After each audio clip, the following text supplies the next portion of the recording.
Hello and welcome back to the 12 Blocks of Christmas Quilt Along with Haley Stitches. My name is Haley and I'm going to walk you through every single block in this quilt so you'll end up with a fun, cute Christmas tree quilt at the end of our 13 days together. Today we're going to be sewing block number 2 in the pattern, and this is a Shoo Fly block. This is a classic quilt block that every quilter should learn how to make, and it's super easy to put together. And if you're just finding this video, don't worry, you're only one block behind, and the first block is super simple as well. You can grab the free pattern for this free quilt along using the link in the description of my video. The free pattern will give you access to the 45-inch square quilt in the Christmas tree layout. And if you want more sizes or layouts, check out the full paid pattern. It's on sale through the Quilt Along for 50% off, so you can get the full detailed 31-page PDF pattern for just $7. And lastly, make sure you're subscribed to my channel so you don't miss any of these blocks and you can get this quilt done with us. Now let's dive into block number 2. Really quickly, I just wanted to add the fabric requirements here for this quilt,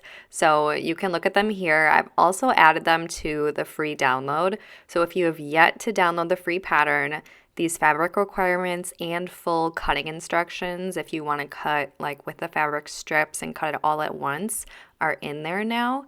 If you downloaded your free pattern previous to this day, December 2nd, then you can just get the updated version by clicking the links in the daily emails that I'm sending out.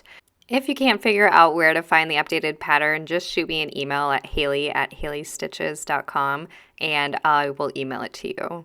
So I just wanted to make sure I added this in here so that everybody's on the same page and we all have all the information we need to get our quilt started. Now we're ready to start assembling our Shoo Fly block. So I've cut all of my pieces according to the pattern, and I used this kind of starry background and this light green for my Shoo Fly blocks, my half square triangles in the center block. So I'm going to pair the A and C squares to make half square triangles. And in person, these colors do have a little bit more contrast, but for some reason on camera, it doesn't give me as much contrast as I would like, so I might end up redoing this block before I piece the final quilt. We'll see, but that's just kind of what happens as you are picking fabrics as you go and just kind of winging it like I am. So the first step for making our half square triangles is we're going to draw a diagonal line on the back side of our fabric A, or background fabric, and then we're going to pair our background fabric squares with our fabric C squares. We're going to pair them right sides together, so that means the pretty side of the fabric will touch the other pretty side of the fabric. And after we've paired them up, we're going to sew 1/4 inch away on both sides of those marked lines. This is what the units will look like after they've been sewn together, and the next step is to cut them in half. So we're going to use our rotary cutter and ruler and line it up on that marked line to cut each of these units in half. And this is going to get us a total of 4 half square triangle units. So I love this 2 at a time method. It's really a great way to make more than just 1 half square triangle at a time. You can get 2. The only thing you want to keep in mind is if you're using directional prints like I am, you may have to do a little bit of adjusting to make sure that your directional prints are all going the same direction. I don't really mind if my directional prints are all the same way or not, so you'll see some of my prints are upside down after I piece it. I just don't really care. But if you do care, that is something that you want to pay attention to when you're doing the 2 at a time half square triangles. Now it's time to trim our half square triangle units. So we are going to trim all of these to 2.5 inch squares. So the most important thing here is that you're lining up that diagonal line on your ruler with the diagonal line on your half square triangle. And then you'll find that 2.5 inch line mark and trim to size. So all 4 of these half square triangles will end up being 2.5 inches. And if you don't love working with these tiny pieces, I just want to mention again that the full paid pattern is 50% off right now. It's only $7. And each of these quilt layouts, it comes with an additional 3 layouts. They all come with 3 different sizes and use different size quilt blocks. So you can use the 6.5 inch, 9.5 inch, or 12.5 inch blocks to make these quilts. And of course, your quilt will be a little bit bigger if you use a bigger size quilt block. So I just wanted to mention that quick quickly if these tiny pieces kind of scare you or you just prefer to work with larger pieces. Now that we've assembled our half square triangles, it's time to piece together our Shoo Fly block. So we're going to use our B and D squares to lay out that Shoo Fly block design. So we're going to start with that blue fabric in the middle, and then we'll do our background fabric in the middle on all of the sides. And our half square triangles will be in the corners of the blocks.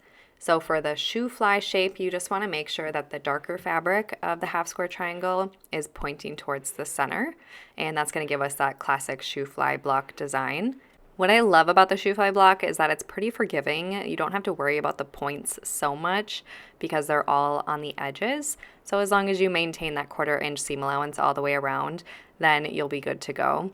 So first, when we are piecing this together, we're going to piece it row by row. And after our rows are pieced, we're going to press in opposite directions so that we can help our seams nest as we sew the entire block together.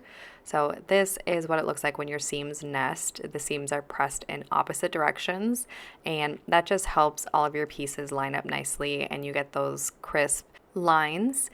And the last step is sewing each of the rows together. So we're going to sew all of these pieces together into our 6.5 inch square block.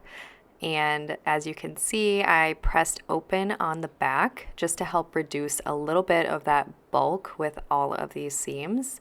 And the final step here is to trim our block to 6.5 inches. So I'm just using a different cutting mat here to give you a little bit more contrast. I find that the white kind of blends in with the darker version of my cutting mat there, so I just pulled up this lighter one.